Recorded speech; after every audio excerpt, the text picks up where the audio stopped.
the basic logic of the great victories of the gay movements in the 1990s and the 2000s was to say to straight society, look, you don't need to change much. Like you just need to apply your own principles, yeah. Like and basically kind of including us in them in society is not going to require you to change. The logic of the queer or the trans or the LGBT plus thing is completely different. Yeah, they say you need to change everything from how you understand biology to how you use pronouns. And indeed, I think that we see in recent years that there's a decline after a very long time. There's a decline in kind of public support for gay issues or for sexual minorities.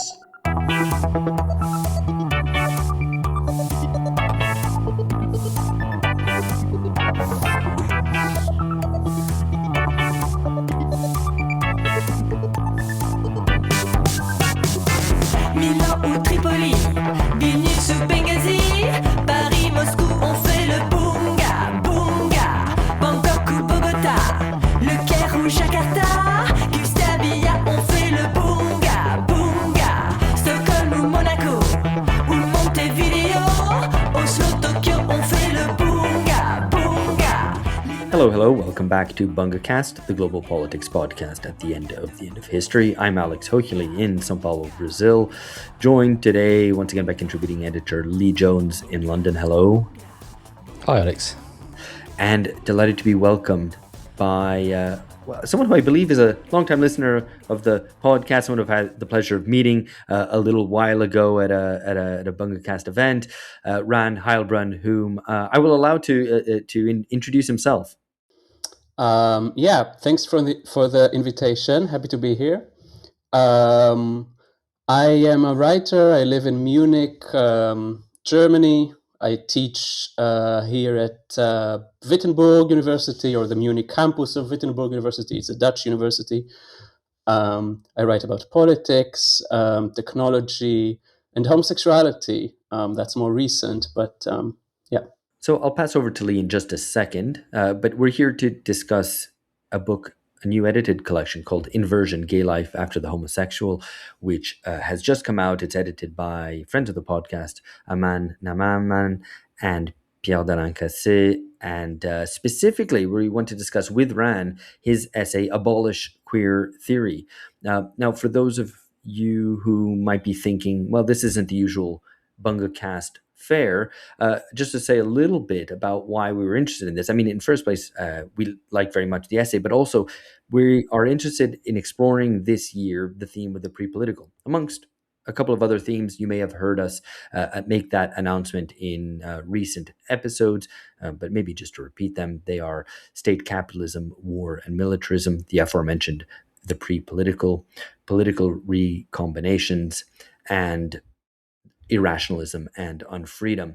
Now, this issue of the pre-political, well, what is it? I mean, hopefully an answer to that question will emerge over the course of our explorations this year on the podcast. But I guess we do have some notion of it being the fundaments on which politics are built, those areas of social life which are not directly political, but which might be important for forms of social organization which give birth to politics. So the way that queer theory and the history of gay liberation movement interact with that, I think, is quite important. Of course, we're going to be talking about, in some ways, whether the personal is political or not, and whether it should be, or whether certain areas of life which have become politicized should be guarded against further politicization or commercialization even. Anyway, so these are questions which we want to explore in this episode, perhaps not directly, but through the history of queer theory and Rand's arguments for its abolition. So with no further ado, I'll let Lee take it away. Thanks, Alex. Ran, for those of our listeners who are lucky enough not to be academics, can you please explain what queer theory is, where it came from, and what it is today?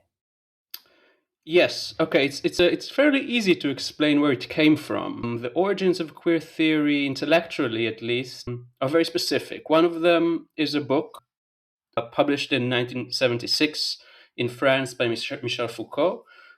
It's the first volume of History of Sexuality. And the other one is an essay from 1994 by Gail Rubin. She's an American anthropologist, called Thinking Sex. So those are the two maybe inaugural texts of the field. The entire kind of maybe sociological strand that then became queer theory can maybe be traced back to what used to be called sex positive feminism. So in the feminist movement of the 1970s, there was a kind of a big split between kind of the Catherine McKinnonite, more traditional feminists that were kind of focused on gender and very much hostile to porn. Porn was the main kind of issue around which this conflict emerged. And against this group, there was a group of sex positive feminists who were kind of thinking about sex as a platform for self-expression, but also liberation and emancipation. Yeah, whereas the more traditional feminists, they wanted to regulate sex because they thought that sex was mainly the way in which men oppress women. So the sex positive feminists, they were more kind of radical politically, perhaps. They were more oriented, like some of them were lesbians, and they had a different view on sex. And out of this group emerged the tradition of queer theory. And the basic gesture that the queer scholars made vis-a-vis feminists was a kind of an attempt to disarticulate sex from gender, to say that, yeah, feminism is unable to account for, a kind of a big range of conflicts and oppressions and tensions in societies, which are not organized around the relationship between men and women, but rather around the relationship between mainstream sexualities and non-conventional sexualities, let's put it that way. And that was more or less the moment in which the kind of very familiar list of progressive categories, class, race, gender, became class, race, gender, and sex. So that happened more or less in the 1980s with this intervention by Gail Rubin and the kind of emergence of queer theory out of the tradition of sex positive feminism. Intellectually speaking, the main idea of this intellectual framework is that sexuality is not only another plane of social contestation or of political domination, but it is the most fundamental area of exploitation in society. Yeah, so capitalist society is no longer organized around class or race or gender, but rather around sexual oppression. And then what they basically do is they find like endless ways to say the same thing, that society is oppressive and that this oppression is sexual rather than something else. And sexual specifically refers to sexualities, right? We're not talking about men versus women, but heterosexuals against everybody else, effectively, right? Right. I think so, yeah, more or less. And of course, once, this also creates the need to invent more and more forms of oppression, more and more sexualities that can be oppressed. Right.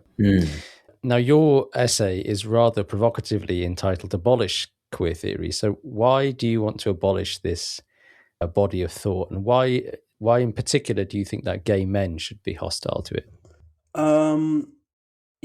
So abolition, I'm pretty I'm fairly, I think, strict on this. I think it should be abolished rather than reformed, for instance, yeah? But when I say abolish, I don't mean like people should be censored or departments should be defunded. Like, I don't want to, symbolically, I think that we should kind of stay away from it and criticize it, which is something that I was working on this essay. I was surprised to learn that there are very few people who kind of openly criticize queer theory.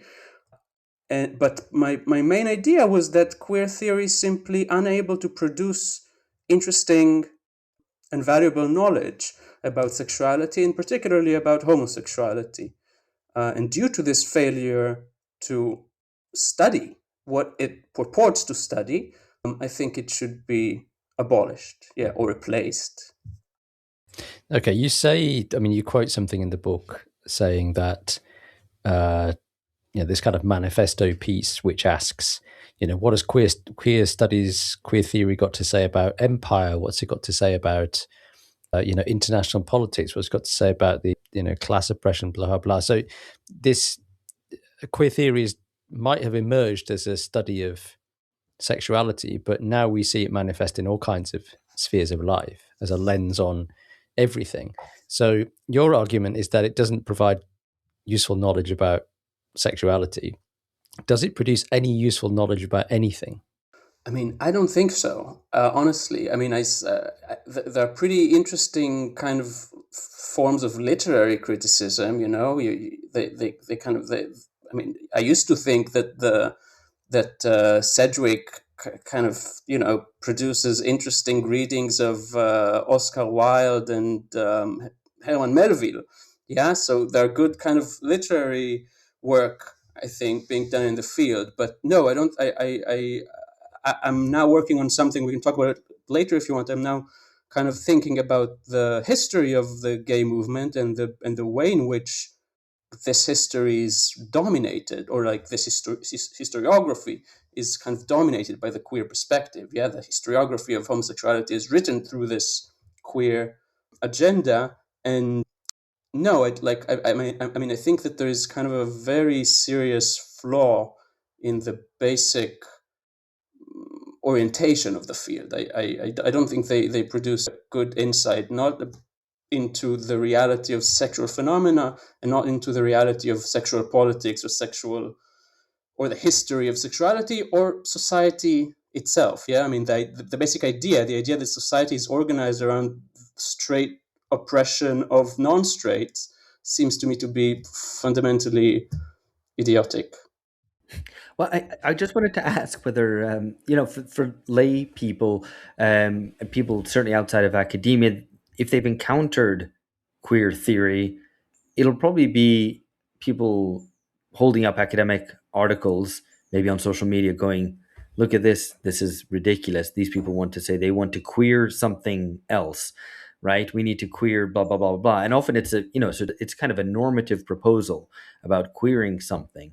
And I wondered if you could comment on that and how that relates to the non-creation of knowledge. I think a lot of people who would be already skeptical of this would say, well, look, this is just academics wanting to do politics through academia, and that it's a fundamentally a normative, not an analytical proposal that's going on here. But I think that's true. It is normative fundamentally. I'm not sure, honestly. I think that this is the infiltration of this discourse back into the general culture is very interesting. I'm not sure I can say something kind of very insightful about this, but there's obviously something very unique going on there, because it's a kind of, by the way, reversal of the direction of influence historically between these two spheres, the kind of academic sphere and the general culture.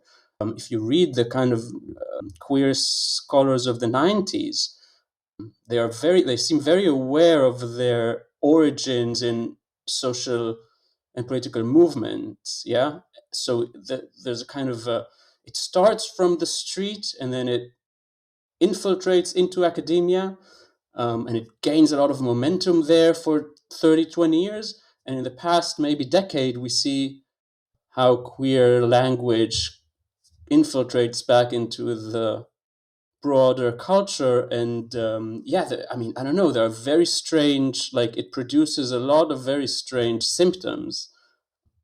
Yeah. Yeah. And I don't think that's unique to queer theory, right? So if we think about history, for example, and the whole domain of social history, which emerges into the academy in the 60s and the 70s, that's about working class people, women sort of forcing their way into the academy at a time of social upheaval. And so the academy starts to reflect what's going on in society, but then social upheaval is brought to an end by the end of history. So these ideas sort of live on in the academy, becoming more and more unmoored from social realities, more and more esoteric, and academics becoming less and less disciplined by being anchored in social movements. And then these ideas start to exfiltrate into the population through massification of higher education. I think you could see that with a lot of different intellectual ideas. But I think one other way that people experience this exfiltration, just chatting to people about doing this episode, is, lots of people can just observe, perhaps even among their children's peer group, for example, that people increasingly would identify themselves as queer. The term queer would have been a term of abuse in the past, and increasingly more and more people who identify themselves as queer, perhaps rather than homosexual. And this is something, or gay, because this is something that the book does discuss, the sort of changing terms used to denote gay people. Initially, the term that was used was invert, and from the title is Inversion. Later on, homosexual, which was a more medicalized term, then gay emerged in the post-war period, and then most recently queer. What do you think is at stake here in this changing terminology? I think that many of the contributors and surely the editors of the book associate this development, or they see this as kind of I don't know. They think that this reflects the socially constructed nature of sexuality in general and homosexuality in particular. I disagree with that. Maybe I should, I'm kind of very much in the spirit of Pierre's ethos of cultivating disagreement. I think maybe I should say that I really reject this idea. I don't think that homosexuality is socially constructed, and that this kind of or like the changes in the language reflect a certain underlying fluidity, or kind of. So I want to say that, first of all, there are changes in the way in which we talk about homosexuality. I don't think they necessarily indicate changes in the phenomena itself, but it's hard to say. Like what I think that, for instance, other people. I think that, for instance, I don't know what it means exactly that people begin to identify themselves as queer today. So kind of often, but I do think that we can notice a certain change, or between the kind of previous paradigm of love is love and born this way, which seems to be kind of inconsistent with the proliferation of queerness throughout the broader culture. I know that some people. I also listened to a podcast, to a compact podcast the other day about the book, and they also kind of somehow associated, or they complain about the love is love and the born this way discourse. And I was like, this critique is a bit dated. Like those ideas were maybe powerful 15 years ago. Now with the LGBTQ plus, like there's a plus there, there's a mathematical sign. We're not in the realm of born this way anymore. I think that this represents a certain shift that I don't know if I can say what it means in a more robust way than this. That there's just a kind of yeah.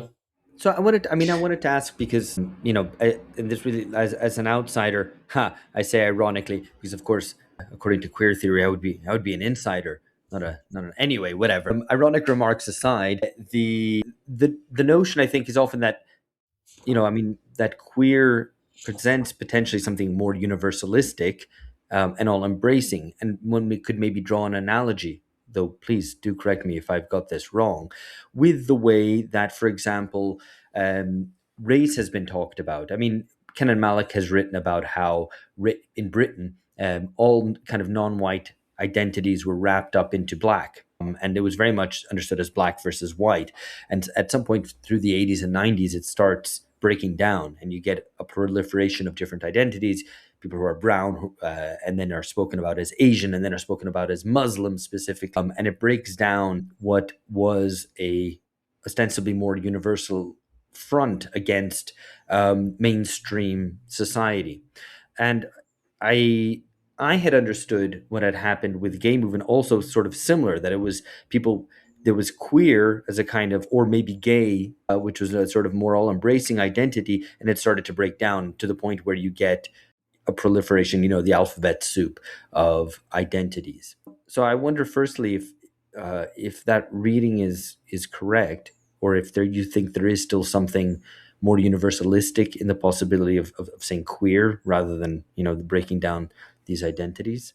I'll let you answer that first, actually, and come back to my follow-up.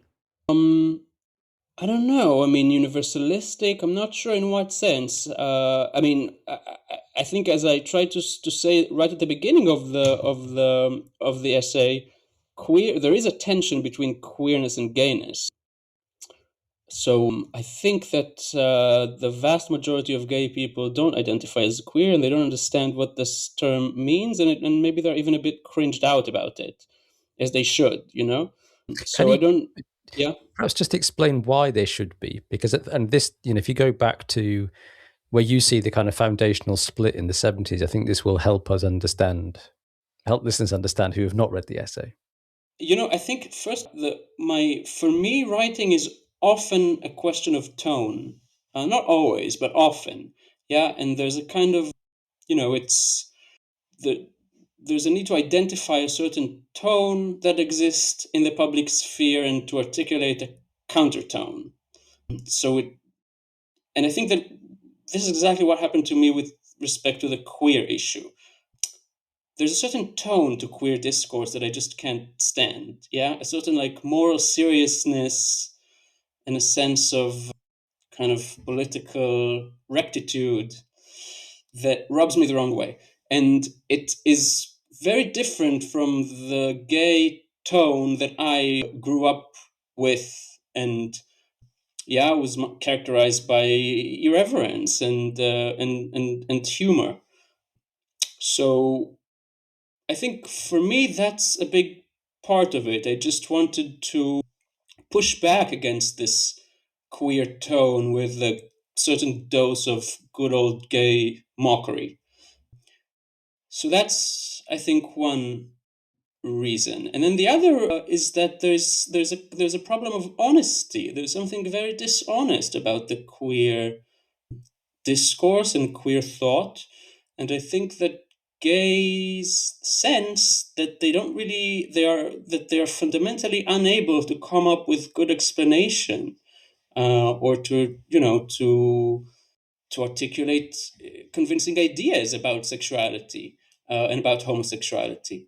So I think that this is also an element of it. There are some. I mean, I think I really want to get to your kind of core. What I take to be the core of your argument, which is about that queer theory is part of an assault on masculinity.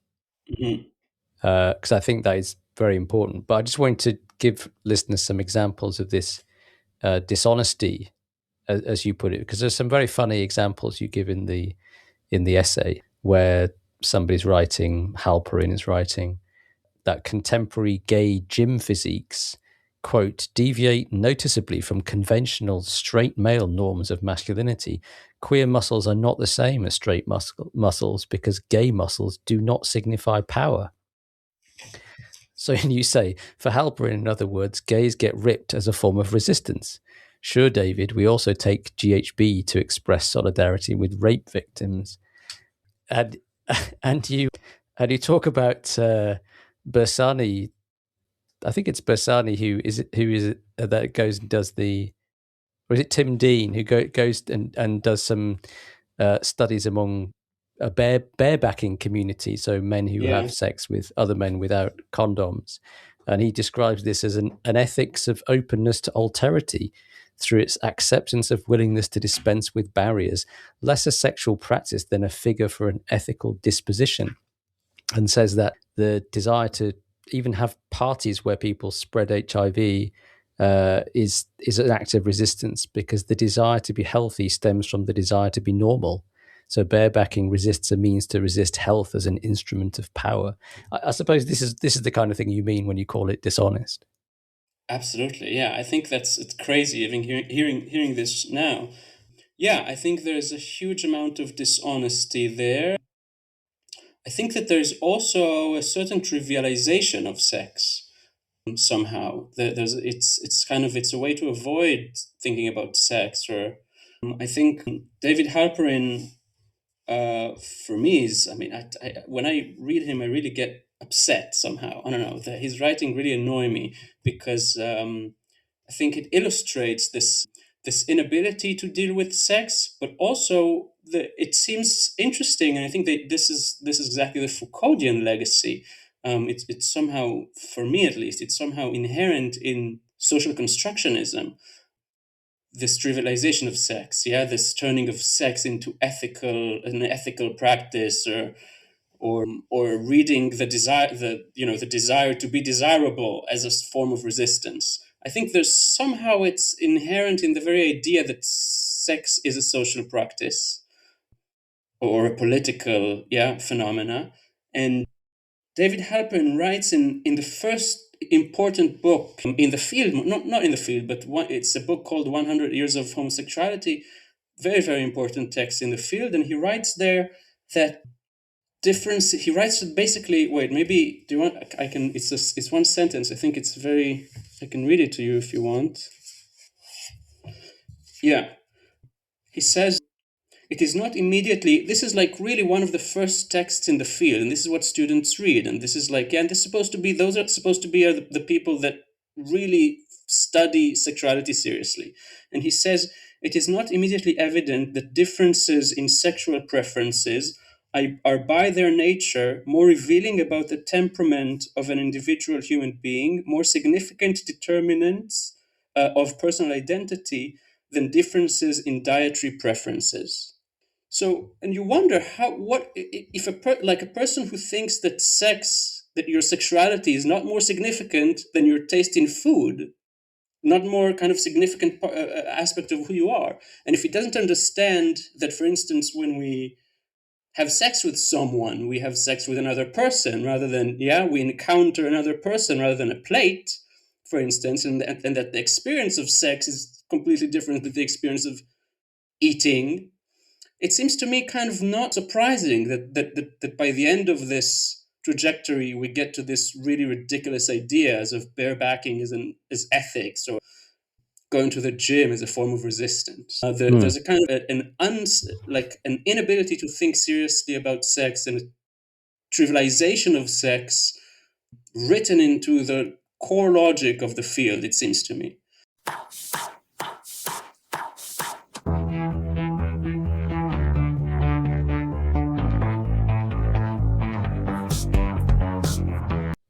It seems to me there's two related things going on. One is the kind of radical social constructionism. So if I understand you correctly, the basic worldview of queer theory is that effectively we're all truly like gender fluid. We could potentially have sex with anybody. The reason why we have the preferences that we do, it's all because of social construction, right? So society creates a dominant way of being normal, which is heterosexuality, and then there's all these kind of repressed sexualities. But if we had a truly free society, we'd basically all be sort of polyamorous and fucking everything that moves. That seems to be the kind of the view, is that that's the kind of reality, which is then distorted by these oppressive social relationships. That's one view, which you think is wrong because there are kind of basic human drives, even following Freud, you say bestial drives, which are at the heart of sexuality that queer theorists are basically ignoring. Hello friends, you've reached the end of the free part of the episode. Well, we put out 2 entirely free episodes a month. The rest is for subscribers.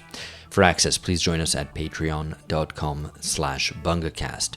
For $7 a month, subscribers receive episodes with the entirety of the Bungacast cast. That's George Hoare, myself Alex Hochuli, and our contributing editors Philip Cunliffe, Lee Jones, Amberly Frost, Catherine Liu, Alex Gurevich, Ryan Zickgraf and Lee Phillips, as well as a huge number of guests. In 2026, our priorities are to explore the following themes: emerging state capitalism, war and militarism, political recombinations and new revolts, irrationalism and unfreedom and how to challenge these ideas, and the pre-political, or the social bases on which politics may be built. We'll also be exploring these themes through the BungaCast Reading Club, through a selection of classic essays, book chapters, films, and academic articles. If you sense history accelerating but feel that we have no control over events, then join us as we try to find political clarity to move beyond the decadent age of Bunga Bunga.